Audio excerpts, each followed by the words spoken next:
I would have to imagine that Craig Ironhead Heyward was one of the most enjoyable and interesting NFL players to watch in the late 80s and 90s. This is due to his running style, his unique physique as a back, his personality, and his nickname. For me, I thoroughly enjoyed watching the extremely girthy Heyward get into the open field, running downhill while gaining momentum before the lighter defenders would attempt to get Ironhead down. His listed playing weight on Football Reference was 260 pounds, but he seemed to look heavier than that. Ironhead was the biggest NFL back I ever saw running the ball. The bowling ball-esque running back was one of John Madden's favorites, as it seemed Madden was looking for any reason just to say the word Ironhead. Craig Ironhead Heyward was awesome to watch, and with that said, I just wanted to do a brief documentary with highlights and remember Craig Ironhead Heyward, who sadly left us too soon. To begin, you have to start with the nickname, Ironhead, which to me is the greatest football nickname. So I always thought he got the name because of how he ran the football, but according to a Players Tribune article, which was written by his son, Steelers defensive lineman Cameron Heyward, who told some great stories about how lovable his father was in the article. But anyways, Cam Heyward asked his mother some time ago about how the nickname came about. So when Craig was about 12 or 13 years old, hanging out at a boys and girls club, some trouble ensued and one of the other kids took a pool cue and hit Craig over the head. What happened next was so perfectly said by Cam Heyward. Of course, the cue took the worst of that impact, and as soon as it made contact with Dad's head, it snapped in half. Subsequently, the next day, Heyward's grandmother kept calling him Ironhead, and then it stuck. Now, the TV show Married with Children has had its share of controversies, but the worst thing about the show that it ever did was have a character named Ironhead Haynes, as the name Ironhead only belongs to one person. So now on to Heyward's football career, as I'll begin in college at Pitt, where Ironhead led the nation in rushing in 1987 and finished 5th in Heisman Trophy voting.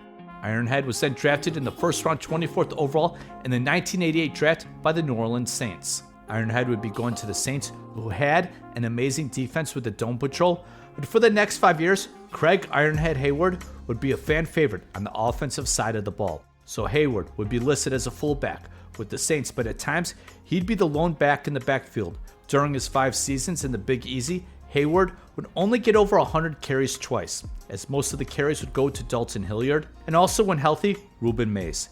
Hilliard made the Pro Bowl in 1989 with over 1,200 yards rushing, as Ironhead did a really good job lead blocking for him. In fact, Saints president and general manager back then, Jim Finks, called Heyward the best blocking back in the league. And later on, Gil Fenerty would also be in the mix to get carries. But in 1991, Heyward, he had a rough season with off-the-field incidents, suffered a hairline fracture on his left foot, which caused him to miss some time, and was suspended for what head coach Jim Mora called for violating club policies. But in 1992, Ironhead would appear in all 16 games and would have some memorable plays. But after the season, he would get released by the team that drafted him. That led to Ironhead signing with the Chicago Bears, who decided to go in a different direction at the fullback position for the 1993 season. Heyward, he didn't score a touchdown for the Bears, but was mainly blocking for running backs Neil Anderson and Tim Worley.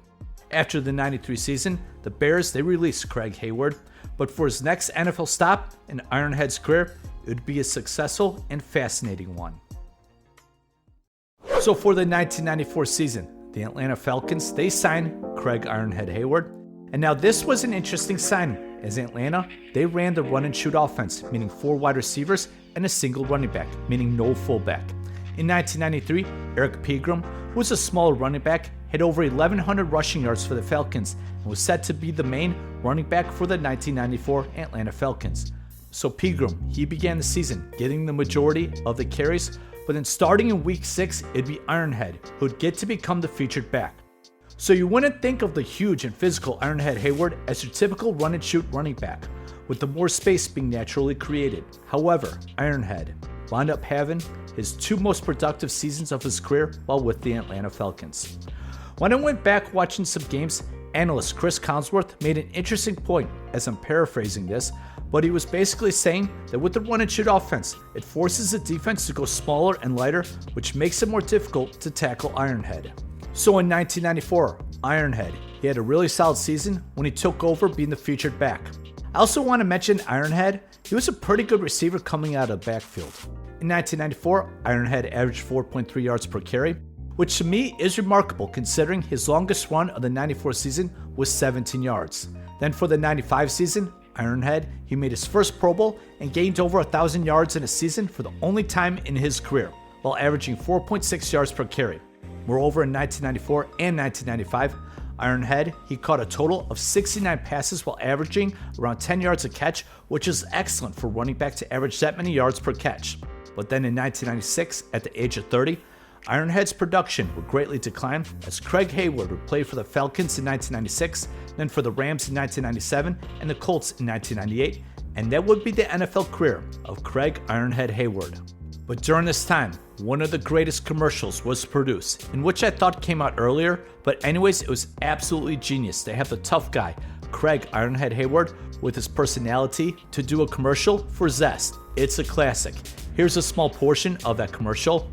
But Ironhead, what's with this thingy?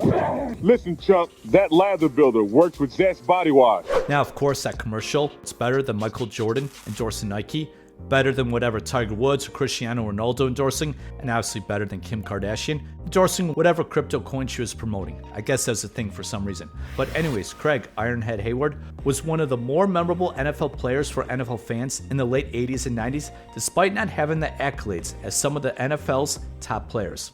But sadly, in 2006, Ironhead, he passed away in 2006 after a 7-year battle with a recurring brain tumor. In a game on December 4th, 2022, the Pittsburgh Steelers, they defeated the Atlanta Falcons in Atlanta. During that game, Ironhead's two sons made big plays for the Steelers as Cam Heyward had a key sack and Connor Heyward scored his first career touchdown. In fact, it was Pittsburgh's only touchdown that game. While wearing his dad's Falcons jersey, answering questions from the press, Cam Heyward, he shared a story about himself and Connor visiting their father's grave before the game. Lastly, I just want to show the stats for Craig Ironhead Heyward's career. As mentioned earlier, while in New Orleans, Ironhead was not the featured back, but he was a willing and tremendous blocker playing fullback, and at times would be lined up as a lone back in the backfield getting carries. But it's those 2 years in Atlanta that were very interesting when he had the chance to be the main ball carrier, which he obviously was during his final season at Pitt, where he had over 350 carries. But anyways, it was awesome seeing Ironhead being the featured back while he played in Atlanta. For those who play old NES games, whenever I go back to play Star Tropics, those bowling balls in Chapter 5, the Captain Bell level, it reminds me of Ironhead running the ball. Thank you so much for your interest in this video. Comment below and tell me what you think about Craig Ironhead Heyward. Don't forget to like and subscribe. And also, if you're interested, there's a link below to support the channel with Patreon. Thank you so much.